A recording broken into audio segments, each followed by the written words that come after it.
الحمد لله الذي أبدع لنا وتولي والصلاة والسلام على من كان نبيه وآدم بين الماء والطين وعلى آله وأصحابه أجمعين. أما بعد، أعوذ بالله من الشيطان الرجيم. بسم الله الرحمن الرحيم.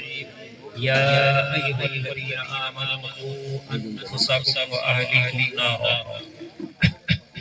صدق الله مولانا العلي العظيم وصدق رسوله النبي الأمين الكريم ونحن على ذلك من الشاهدين والشاكرين والحمد لله رب العالمين. میں مشرفہ کے بعد میں نے جس آیت کریمہ کی تلاوت کرنے کا شرف حاصل کیا. رب قدیر کی بارگاہ میں دعا ہے اللہ تبارک و تعالی ہمیں بولنے، آپ کو سننے اور ہم سب کو عمل کرنے کی توفیق عطا فرمائے. آئیے قدر معروف سے پہلے اور آپ مل کر اپنی ساری کائنات کے مرکز حضور تاجدار مدینہ سرور کائنات صلی اللہ علیہ وسلم کی بارگاہ مقدسہ میں درود و سلام کا ہدیہ نشاور کریں. باواسطے سے پڑھیں اللہم صلی علی سیدنا شفیعنا حبیبنا مولانا محمد بارک وسلم صلوا علیہ وسلم علیہ سیدنا یا رسول اللہ صلی اللہ علیہ وسلم. تھوڑی دیر کے لیے آپ لوگ سکون و اطمینان کے ساتھ ہماری باتیں سن لیں. زیادہ دیر نہیں، بس 10-15 منٹ.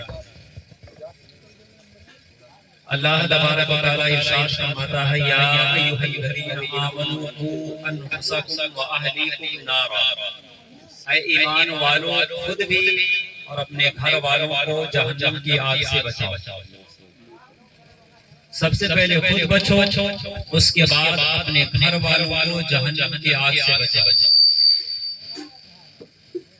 جس طرح ہماری ذمہ داری ہوتی ہے کہ ہم اپنے گھر والوں کے لیے کھانے کا انتظام کریں، کپڑے کا انتظام کریں، ان کے رہنے رہنے کا بندوبست کریں، زندگی گزارنے کی تمام سہولیات ان کے لیے ہم میسر کریں. اسی طرح ہماری ذمہ داری بنتی ہے، اللہ تبارک و تعالی نے ہمارے اوپر یہ عائد کیا کہ ہم جہنم کی آگ سے بچیں اور اپنے گھر والوں کو بھی بچانے کی کوشش کریں. پہلے ہم اپنے آپ بچائیں، ان ذرائع کو اختیار کریں اور پتہ کریں کہ کس ذریعے سے ہم جہنم سے بچ سکتے ہیں. اس کے بعد ہم اپنے گھر والوں کو تلقین کریں کہ ہاں وہ بھی جہنم کی آگ سے بچنے کی کوشش کریں. فاروق اعظم رضی اللہ تعالی عنہ نے کہا یا رسول اللہ، ہم خود تو جہنم سے بچنے کی کوشش کرتے ہیں، لیکن اپنے گھر والوں کو ہم جہنم کی آگ سے کیسے بچائیں؟ تو اللہ کے نبی کریم صلی اللہ تعالی علیہ وسلم نے ارشاد فرمایا کہ جو کام تم خود کرتے ہو وہ کام اپنے گھر والوں کو کرنے کا تلقین کرو. تم خود نمازیں پڑھتے ہو تو اپنے بچوں کو بھی نمازیں پڑھنے کا حکم دو. خود بھی اچھا کام کرتے ہو تو اپنے گھر والوں کو بھی وہ عادتیں ڈالو کہ وہ بھی اچھا کام کریں. اگر تم دوسروں کے کام آتے ہو، تم یتیموں کا سہارا بنتے ہو، بیواؤں کا سہارا بنتے ہو، تو یہ عادتیں اپنے گھر والوں کے اندر بھی ڈالو. تم قرآن کی تلاوت کرتے ہو، تم مسجد جاتے ہو، صبح اٹھ کر کے تہجد کی نمازیں پڑھتے ہو، تو اپنے گھر والوں کو بھی عادت ڈالو کہ وہ بھی صبح اٹھ کر کے تہجد کی نمازیں پڑھیں. جو بھی نیک کام تم کرتے ہو وہ سارے نیک کام اپنے گھر والوں کو سکھاؤ. تو اس کا مطلب یہ ہے کہ خود بھی تم جہنم سے بچ رہے ہو، اپنے گھر والوں کو بھی جہنم کی آگ سے بچانے کی کوشش کر رہے ہو. آج ہمارے گھروں میں ساری سہولتیں ہوتی ہیں، ساری آشائشیں ہوتی ہیں ہمارے گھروں میں، لیکن ہمارے گھروں کے اندر سکون نہیں ہوتا، ہمارے گھروں میں چین نہیں ہوتی. اس کی وجہ یہ ہے کہ ہمارے گھروں کے اندر دین نہیں ہے. دین نہ ہونے کی وجہ سے ہمارے گھروں کے اندر میں سکون و چین نہیں ہے. اگر ہمارے گھروں کے اندر دین ہوتا، دینداری ہوتی ہے ہمارے گھروں کے اندر، تو ہمارے گھروں کے اندر سکون ہوتا اور چین ہوتا. حضرت انس رضی اللہ تعالیٰ عنہ سے مروی ہے کہ نبی کریم صلی اللہ تعالی وسلم نے ارشاد فرمایا اے انس، جب تم اپنے گھر بناؤ تو اس کی دیواریں حلال پیسوں سے بناؤ، اس کی چھت حلال پیسوں سے بناؤ. تو یا رسول اللہ، جب ہم حلال پیسوں سے گھر کو بنائیں گے تو کیا ہوگا؟ تو نبی کریم صلی اللہ تعالی وسلم نے ارشاد فرمایا اے انس جب تم حلال پیسوں سے اس کی بنیادیں رکھو گے، حلال پیسوں سے دیواریں بناؤ گے، حلال پیسوں سے اس کی چھتیں بناؤ گے، حلال پیسوں سے اپنے گھر کو جب تم تعمیر کرو گے، تب اللہ کے فرشتے تمہارے گھر میں آئیں گے۔ جب اللہ کے فرشتے آئیں گے تو اللہ کے فرشتوں کے ساتھ میں رب کی رحمتیں بھی آئیں گے اور رب کی برکتیں بھی تمہارے گھروں میں آئیں گے۔ اس لیے حلال پیسے اپنے گھروں میں استعمال کرو۔ آج ہم شادیاں کرتے ہیں، شادیوں میں ہم وہ سارے ناجائز کام کرتے ہیں جو شریعت اسلامیہ کے خلاف ہوتا ہے۔ ہم وہ کام کر رہے ہوتے ہیں اکثر و بیشتر جو اسلام کی مرضی کے خلاف ہوتا ہے۔ اس کے بعد پھر جب ہمارے گھروں میں بے چینی آتی ہے، ہمارے گھروں سے سکون اٹھ جاتا ہے، تب ہم پھر کہتے ہیں کہ کیا ہو گیا ہمارے گھروں کے اندر، ابھی شادی ہوئی ہے، ابھی ہمارے گھر کے اندر بے چینی پیدا ہو گئی ہے، ابھی شادی کے چند مہینے ہی گزرے ہیں کہ گھروں کے اندر نااتفاقی پیدا ہو گئی ہے۔ کبھی ہم نے غور نہیں کیا کہ جب ہم نے شادی کی تھی تو ان شادی کے درمیان ہم نے سب کو منانے کی کوشش کی تھی کہ بھائی ناراض ہے اسے منا لیا جائے، بہن ناراض ہے اسے منا لیا جائے، پھوپھی ناراض ہے انہیں منا لیا جائے، خالہ ناراض ہے انہیں منا لیا جائے، لیکن ہم نے یہ سوچنے کی کوشش نہیں کی کہ ہاں کیا ہم وہ کام کر رہے ہیں جس سے اللہ راضی ہو جائے، جس سے اللہ کا رسول راضی ہو جائے۔ ہم وہ کام نہیں کرتے ہیں کہ اللہ کا رسول اللہ راضی ہو جائے، اللہ کا رسول راضی ہو جائے۔ ہم ساری دنیا کو راضی کرنے کی کوشش کرتے ہیں لیکن رب رسول کو راضی کرنے کی کوشش نہیں کرتے ہیں۔ یہی وجہ ہے کہ ہمارے گھروں کے اندر سکون و چین نہیں ہوتا۔ نبی کریم صلی اللہ تعالی وسلم گھر میں تشریف لائے، اما عائشہ رضی اللہ تعالی عنہ آرام فرما رہی ہیں۔ آپ نے پوچھا عائشہ کیا بات ہے؟ کہا یا رسول اللہ ہمارے سر میں درد ہو رہا ہے۔ آج ہمارے گھروں کا حال کیا ہے کہ آدمی باہر سے کام کر کے آتا ہے تو لگتا ہے کہ وہ میدان فتح کر کے آ رہا ہے، آتے ہی پانی مانگے گا کہ پانی لاؤ، پانی لانے میں اگر ذرا سی دیری ہو گئی تو وہ واویلا مچائے گا، کھانا مانے کا، کھانا لانے میں اگر دیر ہو گیا تو وہ تماشا مچائے گا۔ ایسا لگ رہا ہے کہ ساری جنگیں یہی جیت کر کے آئے ہیں۔ میرے مصطفیٰ کریم کا طریقہ دیکھو، میرے مصطفیٰ کریم صلی اللہ تعالی وسلم گھر میں تشریف لا رہے ہیں۔ اما عائشہ سے پوچھا عائشہ کیا بات ہے؟ کہا یا رسول اللہ سر میں درد ہو رہا ہے۔ گھر کا ماحول دیکھو، مصطفیٰ کریم صلی اللہ تعالی وسلم نے گھر کو کیسے سجا کے رکھا تھا۔ کہا عائشہ کیا بات ہے؟ کہا یا رسول اللہ سر درد کر رہا ہے۔ کہا عائشہ مجھے روٹی کھانے کی ضرورت تھی۔ پھر آپ مسکرا کے فرماتے ہیں عائشہ ایسا کہتے ہیں آٹا ہم گوندھ دیتے ہیں، روٹی تم پکا دو۔ آٹا ہم گوندھ کے دے رہے ہیں، روٹی تم پکا دو۔ آج اگر کوئی لڑکا ایسا کام کر دے تو نہ بہنیں جینے دیں گی اور نہ گھر والی عورتیں جینے دیں گی، نہ اس کی ماں اسے جینے دیں گی، نہ اس کی بہنیں اسے جینے دیں گی کہ یہ تو جوروں کا غلام ہو گیا ہے۔ میرے مصطفیٰ کریم فرما رہے ہیں عائشہ آٹا ہم گوندھ کر کے دے رہے ہیں، روٹی تم پکا کر کے دے گو۔ گھر کا ماحول ایسے چلا کرتا ہے، گھر کے اندر جب سلوک ہوتا ہے، میاں بیوی کے اندر جب اس طرح کا معاملہ ہوتا ہے تب گھر کے اندر رونقیں ہوتی ہیں، گھر کے اندر سکون ہوتا ہے، گھر کے اندر چین ہوتا ہے۔ اگر ہم گھر کے اندر گنڈائی دکھاتے ہیں، گھر کے اندر اگر ہم اس طرح کا ماحول پیدا کریں گے تو ہمارے گھروں کے اندر کبھی سکون نہیں آئے گا، کبھی چین نہیں آئے گا۔ عورتیں اگر چاہیں تو بچے باپ کی عزت کرتے ہیں، اگر باپ چاہے تو بچے ماں کی قدر کرتے ہیں، لیکن اگر ایک دوسرے کی عزت کرنا نہیں سیکھیں گے، ایک دوسرے کی عزت نہیں کریں گے تو گھر کا ماحول کبھی بھی اچھا نہیں ہو سکتا ہے۔ آج ماں باپ بوڑھے ہوتے چلے جا رہے ہیں لیکن بچوں کے سامنے لڑائی کر رہے ہیں، بچوں کے سامنے ہاتھا پائی کر رہے ہیں۔ آخر وہ بچے کیا درس لیں گے کہ میرا باپ بوڑھا ہونے کو ہو گیا ہے، میری ماں بوڑھی ہونے کو ہو گئی ہے، لیکن ابھی بھی گھروں کے اندر لڑائیاں ہو رہی ہیں، گھروں کے اندر تو میں ہو رہی ہیں۔ آؤ قرآن پڑھ کر کے دیکھتے ہیں، اللہ کا قرآن کہتا ہے حضرت ابراہیم علیہ السلام حضرت ہاجرہ کو، اپنی بیوی ہاجرہ کو اور اپنے بچے اسماعیل کو لے کر کے جاتے ہیں، وادی غیر ذی زرع میں چھوڑ دیتے ہیں۔ حکم ہوتا ہے لے جاؤ اور ایسی وادی میں چھوڑ کر کے آؤ جہاں نہ پانی ہے، جہاں نہ کھانا ہے، جہاں نہ انسانی آبادی ہے، جہاں لے جا کر کے چھوڑنے کا حکم ہوتا ہے۔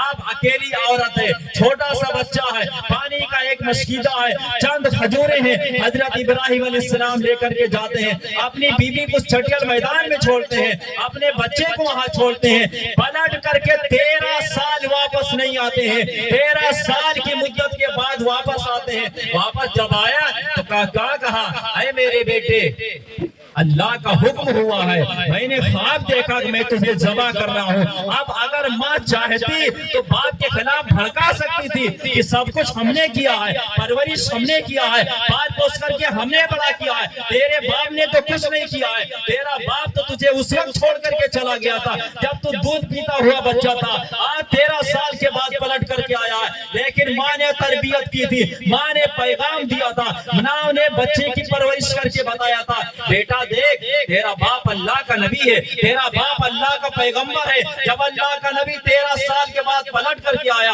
13 سال کے بعد آ کر کے کہا کہتا ہے انی اذبحک فانظر ماذا تری، اے میرے بیٹے اسماعیل، میں نے خواب دیکھا ہے کہ میں تجھے ذبح کر رہا ہوں۔ ماں کی تربیت دیکھو، بیٹا کہتا قال یا ابت افعل، اے میرے ابو، اللہ نے تجھے جو بھی حکم دیا ہے آپ وہ کر گزریے، انشاءاللہ من الصابرین، بے شک آپ مجھے صبر کرنے والوں میں پائیں گے۔ یہ ہوتا ہے تربیت، کہ جب تربیت اس ڈھنگ سے مائیں کرتی ہیں اب پھر وہ بچے باپ کی قدر کرتے ہیں، باپ کی عزت کرتے ہیں۔ لیکن اگر ہم گھر کا ماحول بگاڑ کر کے رکھیں، گھر کے اندر تربیت نہ کریں تو پھر گھر کا ماحول کبھی بھی اچھا نہیں ہو سکتا ہے۔ میرے مصطفیٰ کریم صلی اللہ علیہ وسلم کے پاس ایک صحابی رسول آئے، آ کر کے کہا یا رسول اللہ میری بیوی کے اندر یہ خامی ہے، میری بیوی کے اندر یہ عیب ہے، یہ عیب ہے۔ بڑی دیر تک بہت سارے عیب گناتے رہے۔ آج ہمارا بھی معاملہ یہی ہے، جب ہم خوش رہتے ہیں نا تو سب کچھ برداشت کرتے ہیں، لیکن اگر ہمارے اندر تھوڑے سے ٹنپن ہو جائے نا تو مگنی سے شروع کرتے ہیں کہ جب مگنی ہوئی تھی نا تو تمہارے گھر والوں نے یہ کہا تھا، بارات لے کر کے گئے تھے نا تو تمہارے گھر والوں نے یہ کہا تھا، پانی نہیں دیا تھا، ناشتہ نہیں لگایا تھا، سب کچھ گنائیں گے۔ اب وہ صحابی رسول آئے، سب گنا رہے ہیں، یا رسول اللہ میری بیوی کے اندر یہ عیب ہے، میری بیوی کے اندر یہ خامی ہے۔ میرے مصطفیٰ کریم صلی اللہ علیہ وسلم دیر تک سنتے رہے، پھر کہا ہے میرے صحابی میں بھی اب ایک بات کہوں؟ کہا یا رسول اللہ آپ بھی کہیں۔ میرے مصطفیٰ کریم صلی اللہ علیہ وسلم آرام فرما رہے تھے، ٹیک لگائے ہوئے تھے، آپ اٹھ کے بیٹھے اور کہا اے میرے صحابی بتاؤ کیا تیری بیوی کے اندر کوئی اچھائی بھی ہے کہ نہیں ہے؟ ایسا تو نہیں کہ میں سب خامی ہی خامی ہے، کوئی بھی تو اچھائی ہوگی۔ تو صاحب رسول نے کہا یا رسول اللہ میری بیوی کے اندر ایک اچھائی بہت ہے، ایک چیز بہت اچھی ہے، میری بیوی پردے کی بڑی پابند ہے، میری اجازت کے بغیر میرے گھر میں کوئی شخص نہیں آ سکتا ہے۔ میرے مصطفیٰ کریم صلی اللہ علیہ وسلم نے ارشاد فرمایا اے میرے صحابی جا کر کے اپنے گھر کو بسا، تو سب سے اچھی خوبی تھی اللہ نے تیری بیوی کو عطا کر دیا ہے، جا کر کے اپنے گھر کو چلا۔ تو اگر کسی کے اندر کچھ کمی ہے، کچھ خامی ہے تو اس کے اندر کچھ اچھائی بھی تو ہوگی۔ ہمیں کمیوں پر نظر نہیں رکھنا چاہیے، اچھائیوں کو دیکھنا چاہیے کہ آخر وہ بھی کسی کی بیٹی ہے، وہ بھی کسی کی بہن ہے، وہ تمہاری بیوی ہے، تمہارے بچوں کی ماں ہے۔ اگر کچھ کمی ہے تو اس کمی پر پردہ ڈالو۔ اللہ کا قرآن کہتا ہے ہن لباس لکم وانتم لباس لہن، یہ بیویاں تمہارے لباس ہیں، تم ان کے لباس ہو۔ لباس کا کام ہوتا ہے پردہ کرنا، عیبوں کو چھپا دینا۔ اگر تمہارے اندر کوئی عیب ہے تو وہ چھپائے، اس کے اندر کوئی عیب ہے تو تم چھپاؤ۔ جب ایک دوسرے کے عیبوں کا پردہ پوشی کریں گے تب گھر بڑے سکون اور اطمینان کے ساتھ چلے گا۔ نبی کریم صلی اللہ تعالی علیہ وسلم کے پاس آخری بات کر کے ختم کرتے ہیں، مدینہ منورہ میں ایک عورت رہا کرتی تھی، اس کا شوہر اللہ کی راہ میں جہاد فی سبیل اللہ کے لیے چلا گیا۔ تو نبی کریم صلی اللہ علیہ وسلم کے پاس ایک مرتبہ اس عورت نے پیغام بھیجوایا کہ یا رسول اللہ میرا شوہر جہاد پر گیا ہوا ہے اور کہہ گیا تھا کہ میری مرضی کے بغیر، میری اجازت کے بغیر تم گھر سے باہر نہیں نکلنا۔ یا رسول اللہ میرا باپ کسی گلی میں رہتا ہے، وہ بیمار ہے، تو کیا میں اپنے باپ کو دیکھنے کے لیے جا سکتی ہوں؟ اللہ کے نبی کریم صلی اللہ علیہ وسلم نے کہا میں مالک ہوں، میں اجازت دیتا ہوں تو جا سکتی ہے، لیکن اگر شوہر کی فرما برداری کرے گی، شوہر کی اطاعت کرے گی تو اللہ تو اس سے راضی ہو جائے گا۔ اب وہ پیغام لانے والا شخص چلا گیا، دوسرے دن پھر وہ شخص آیا اور آ کر کے پھر پیغام لایا۔ اس عورت نے کہا یا رسول اللہ میرا باپ بہت بیمار ہے، میرا شوہر کہہ گیا تھا کہ میری اجازت کے بغیر گھر سے باہر نہیں نکلنا، تو یا رسول اللہ میں جا سکتی ہوں کہ نہیں جا سکتی ہوں؟ میرے مصطفیٰ کریم صلی اللہ علیہ وسلم نے فرمایا میں اجازت دیتا ہوں جا سکتی ہوں، لیکن اگر تو اپنے شوہر کی فرما برداری کرے گی تو اللہ تجھ سے راضی ہو جائے گا۔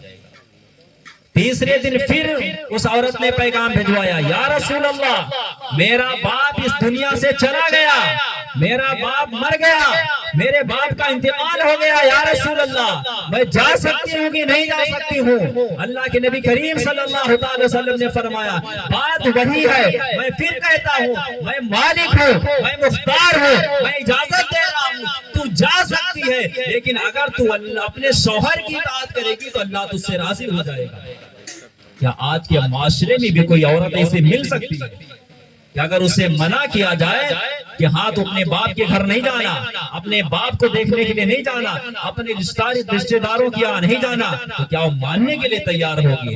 آج میرے خیال سے اس معاشرے کے اندر کوئی بھی عورت الا ماشاءاللہ ہو سکتی ہے، ورنہ نہیں ملنے کے لیے ہے جو اس طرح کی تربیت یافتہ ہو، جو اپنے شوہر کی اتنی اطاعت کرتی ہو، اتنی فرما برداری کرتی ہو کہ باپ کا انتقال ہو جائے اور اس شوہر کی اجازت کے بغیر گھر سے قدم نہ لگے۔ وہ میرے مصطفیٰ کریم کے تربیت یافتہ ہماری مائیں اور بہنیں تھیں جو اپنے باپ کو اپنے شوہر کی اطاعت پر قربان کر دے رہی ہیں۔ دوسرے دن میرے مصطفیٰ کریم صلی اللہ علیہ وسلم نے کہا پتہ کرو عورت گئی کہ نہیں گئی؟ آ کر کے لوگوں نے بتایا یا رسول اللہ وہ عورت نہیں گئی، اس نے اپنے شوہر کی اطاعت کے لیے اپنے باپ کو قربان کر دیا۔ اب میرے مصطفیٰ کریم صلی اللہ علیہ وسلم نے فرمایا ابھی تک اس کے طرف سے 3 مرتبہ پیغام آیا تھا، اب میرا پیغام لے کر کے جاؤ اور اس عورت تک پیغام پہنچاؤ کہ تو نے اپنے شوہر کی فرما برداری کی ہے، اس کے صلے میں اللہ نے تجھے بھی بخش دیا، تیرے باپ کو بھی بخش دیا۔ یہ ہے اطاعت و فرما برداری۔ جب ایک دوسرے کی اطاعت کی جاتی ہے، اللہ کے حکم کی پابندی کی جاتی ہے، اب گھروں کے اندر اس طرح سکون آتا ہے، اس طرح چین آتا ہے۔ اس لیے ضروری ہے کہ ہم اپنے گھروں میں تربیت کریں اپنے بچوں کی۔ شادی سے پہلے ضروری ہے کہ انہیں شادی کی تربیت کرنی چاہیے، نکاح کورس کرانا چاہیے، تاکہ پتا چلے، شوہر کو بھی پتا ہو کہ میری بیوی کا حق میرے اوپر کیا بنتا ہے، بیوی کو بھی پتا ہو کہ ہاں میرے شوہر کا میرے اوپر کیا حق بننا ہے، نان و نفقہ کسے کہتے ہیں، مہر کا کیا حکم ہے، طلاق کا کیا مسئلہ ہے۔ اگر معاشرے میں بھی پتا کیا جائے تو کتنے ایسے گھر ہوں گے جنہوں نے اپنی بیوی کو طلاق دے دیا ہے اور پھر بھی زندگی گزار رہے ہیں۔ کیوں؟ کیونکہ انہیں پتا ہی نہیں طلاق کا مسئلہ کہ طلاق کہتے کسے ہیں، کن لفظوں سے طلاق ہوتی ہے، کن لفظوں سے طلاق نہیں پڑتی ہے، کون سے لفظ طلاق بائن ہے، کون سے طلاق سری ہے، کون سے طلاق کنایا ہے، کچھ بھی ہمارے معاشرے کے نوجوان کو نہیں پتا ہے۔